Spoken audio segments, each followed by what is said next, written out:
Nosso querido Lucas Pedrosa está lá, vai falar muito sobre esse jogo pra gente, mas antes a gente vai ver no nosso VT as novidades do Cruz Maltino. Na volta, nesse telão aqui, vai aparecer nosso careca de HD. Rodou. Cadê ele? Ele tá lá em Minas Gerais. O bichinho não sossega com esse Vasco da Gama, meteu um atestado sem atestado, que eu nunca vi isso. Não, me falaram que ele acordou com galo. Ah, não. Ele acordou, sabe com quem? Ele acordou com um gato, que meu marido foi com ele. Gostou da brincadeira? Isso? Ô, Lucas Pedrosa, fala comigo. Gente. Tá um dia bonito aí, né? Tá um dia bem ensolarado, um calor gostoso. Você já tá vendo muita movimentação da torcida do Vasco por aí. Me conta como tá o clima e também como vem esse Vasco da Gama pra hoje, hein, Pedrosa? Boa tarde.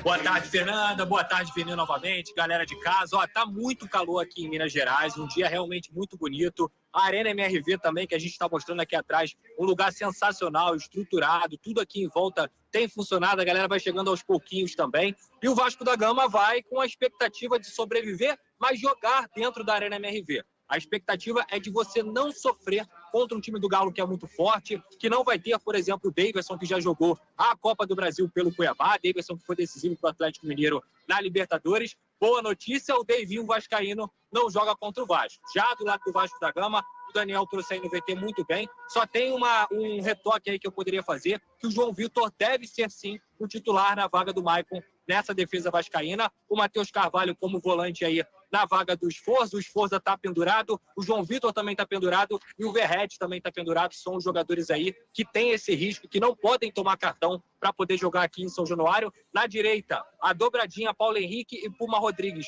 É uma opção realmente plausível para o técnico Rafael Paiva, que eu concordo também. E na esquerda, o Emerson Rodrigues, que é um jogador da confiança do técnico. O Felipe Coutinho, titular, já tinha jogado no Mineirão e jogou muito bem, e agora vai ter mais minutos também na Arena MRV, e a estratégia do Vasco é essa: acreditar que o time não pode só ficar se defendendo. É uma equipe que tem que jogar também, porque ficar em bloco baixo, marcando o Atlético Mineiro, um time que tem Paulinho, que tem Hulk, que tem Scarpa, é praticamente um suicídio esportivo, Fernanda. Então, tá muito calor aqui. Me dá uma aguinha aí, João, por favor.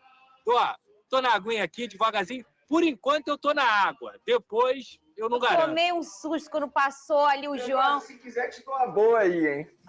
Eu conheço essa cidade. Conhece bem? Me fala, Veneu, o que é bom aí? Olha a carinha dele. Não, depois eu falo. Já que seu marido tá lá, é melhor você não saber. Um beijo pro Joãozinho. Hoje o câmera do Lucas Pedrosa é o irmão dele. Um beijo pra ele que tá aí. Ô, Pedrosa, fala comigo. Você chegou a comentar nesse programa ontem sobre essa possibilidade da dobradinha entre Paulo Henrique e o Pumita, né? E o Puma Rodrigues. A gente está elogiando o Paulo Henrique a temporada inteira por aqui, a força do Paulo Henrique, a capacidade defensiva dele. E aí o Puma, que às vezes é muito irregular defensivamente, mas sempre que entra, participa dos gols. Inclusive aquele gol do Felipe Coutinho contra o Flamengo é uma boa e bela jogada do Puma. Então eu acho interessantíssima essa dobradinha. E acho interessante demais você tocar nesse assunto do Vasco não chamar o Atlético. A gente sabe que o Atlético, nessa temporada, tem uma demonstração muito grande, uma irregularidade muito grande dentro de uma partida. Mas quando os bichinhos crescem, quando eles crescem para segurar os homens, é difícil. Então é importante realmente o Vasco não ir para se defender, Pedrosa. Sem dúvida alguma, Fernanda. Sobre a dobradinha, eu costumo dizer que se fosse uma junção de Paulo Henrique e Pumita, seria lateral de nível Europa, porque o Paulo Henrique defende muito bem, tem muita força física, tem uma composição importante na defesa, e o Puma Rodrigues atacando é um cara que tem muita qualidade, não só no chute, mas também no cruzamento, é um cara que tem uma inteligência muito boa para atacar. Eu gosto dessa dobradinha, acho que pode funcionar. Agora, em relação ao Atlético Mineiro, como eu falei, cara, a gente está falando aqui do Hulk, que em condições normais é um dos 5 melhores jogadores do futebol brasileiro. O Paulinho, que não está vivendo uma grande fase, mas a gente sabe muito bem da qualidade dele. O Scarpa jogou uma bola muito redonda contra o Fluminense. Só que o Atlético Mineiro também é uma equipe que oscila. Inclusive, eles ficaram muito animados aí com esse jogo contra o Fluminense na Libertadores, mas há muito tempo não se tinha uma atuação tão grande jogando na Arena MRV. Então eu acho que o Vasco tem que aproveitar essa oscilação defensiva, muita bola no Verratti, inclusive uma informação, o Bataglia vai ser o responsável por marcar o Verratti na bola aérea, e o Verratti vai ter que superar aí esse companheiro, esse compatriota argentino também. Então o Galo deve vir com 3 zagueiros, e o Vasco tem que utilizar bastante essa bola aérea, e repito, não pode deixar o Atlético Mineiro amassar o Vasco, não pode deixar só jogar em bloco baixo. O Vasco tem que ser um time perigoso também para o Atlético, porque tem condições para isso, tem um grande craque como o Felipe Coutinho, tem o Lucas Piton, que é um jogador aí decisivo nessa Copa do Brasil, tem uma equipe que tem condições sim de jogar na Arena MRV e quem sabe sair pelo menos com um empate por aqui, mas claro, buscando a vitória. E tem que buscar a vitória sim, Vene Casagrande. O Vasco tem total condição de vencer lá.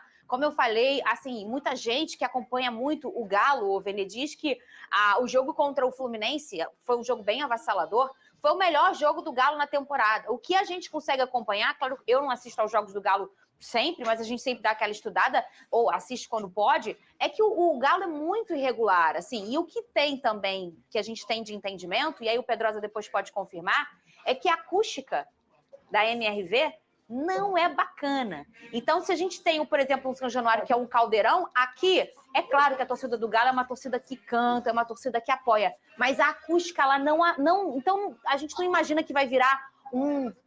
Tem gente que não gosta dessa palavra, acho que sua mãe não gosta, minha avó não gosta. Vai virar um inferno ali para os jogadores do Vasco, como relacionado. Podemos utilizar a palavra caldeirão. Boa, obrigada. Porque aí muita gente vai compreender o que a gente está querendo dizer. E, de fato, a Arena MRV, inclusive, as arenas não são um caldeirão. É muito complicado isso. Ultimamente, a gente enxerga dessa maneira que a arena é difícil ser um caldeirão. E, de fato, a Arena MRV... nos jogos anteriores estava atrapalhando muito mais do que ajudando. Os próprios jogadores do Atlético Mineiro estavam reclamando, sobretudo, o gramado da Arena MRV, que não é dos melhores. Acho que, independentemente da arena ser caldeirão ou não, eu não vejo nenhum absurdo o Vasco chegar lá e buscar a vitória. Nenhum absurdo. O Atlético Mineiro é um clube que vem oscilando bastante. Eu não vou dizer que o jogo contra o Fluminense foi o melhor jogo da temporada, porque eu vi vários jogos bons do Atlético Mineiro na primeira fase de grupos da Libertadores, por exemplo. Então, assim, é difícil dizer que foi o melhor jogo. De fato, foi um jogo avassalador, mas muito também pela postura do Fluminense. Eu duvido que o Vasco da Gama vai chegar lá e vai ter a mesma postura que o Fluminense teve. Muito pelo contrário. Dos 4 semifinalistas na Copa do Brasil, o Vasco é o que chega mais tranquilo, com menos pressão. O Vasco não tem nenhuma pressão. Muito pelo contrário. O Atlético Mineiro chega pressionado, sim, pelo alto investimento que fez. O Flamengo chega pressionado, sim. O Corinthians chega pressionado, sim, sobretudo pelas condições que está no Campeonato Brasileiro. O Vasco da Gama, qual é a pressão? Muito pelo contrário. E vem fazendo bons jogos, vem batendo de frente com muitos bons times por aí. Então, eu não acho nenhum absurdo o Vasco da Gama chegar lá e buscar essa vitória. Ô, Pedrosa, quem chega pressionada também é a CBF. Porque essas mudanças das datas da Copa do Brasil seguem dando o que falar. O Flamengo se pronunciou, o Corinthians e o Vasco voltaram a falar, e até a CBF tomou uma atitude que muita gente acha que é represália contra o Corinthians, que foi colocar a seleção brasileira, tirar o treino da seleção lá do CT do Corinthians. Ô Pedrosa, você já falou um pouco sobre isso aqui ontem, mas sem essas novas folhas nessa história da página desse livro, que é muita novela ainda. Eu queria que você falasse o que você achou do posicionamento da CBF em relação a isso. Até ontem, quando a gente conversou, você não tinha visto, ela não tinha se posicionado. Olha, Fernanda, é como a gente comentou ontem aqui. Eu acho que a maior culpada dessa história toda é a CBF. Quando ela praticamente rasga o regulamento dela, ela acaba colocando uma situação totalmente idêntica ao que tinha acontecido nas quartas de final e acaba beneficiando dois clubes que são Flamengo e Atlético Mineiro. Repito, entendo tranquilamente que Flamengo e Atlético Mineiro têm o direito de solicitar olhar para o seu próprio lado, né? Mas nesse momento eu acho que a CBF, repito, não foi democrática. Se tem 4 times jogando uma semifinal de Copa do Brasil, você tem que entender que tem que ser uma democracia, ou é maioria ou é unanimidade. E não foi nada disso. 2 times acabaram querendo e trocando essa data, a CBF foi monocrática nessa decisão e outros 2 times se sentiram prejudicados nessa situação. Então, repito... Então, portanto, galera, você conseguiu acompanhar nesse momento toda a situação envolvendo Vasco da Gama e Atlético Mineiro. E aqui, ó, eu tô aqui nesse momento com a provável escalação do Atlético Mineiro. Deve vir a campo com Everson, Lianco, Batalha e Júnior Alonso. Pela ala direita, o Gustavo Scarpa. Pela ala esquerda, já vai ser o Guilherme Arana. Na volância, Otávio e Alan Franco. E um pouquinho mais à frente, Igor Gomes. E na frente, os artilheiros Paulinho e Hulk. Portanto, essa é a provável escalação do Atlético Mineiro para enfrentar o Vasco da Gama na Arena MRV do técnico Gabriel Milito. Pendurados, Júnior Alonso e Lianco estão pendurados por parte do Atlético Mineiro. Já o Vasco da Gama, a provável escalação deve vir a campo com Léo Jardim. Na lateral direita, Paulo Henrique. Lateral esquerdo, Lucas Piton.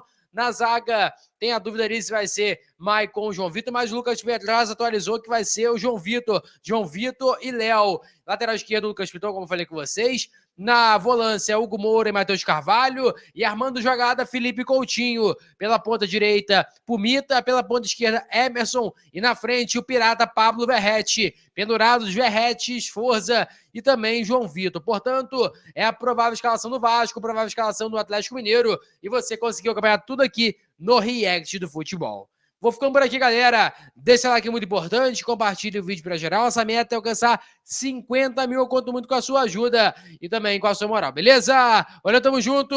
E é nóis. Fui!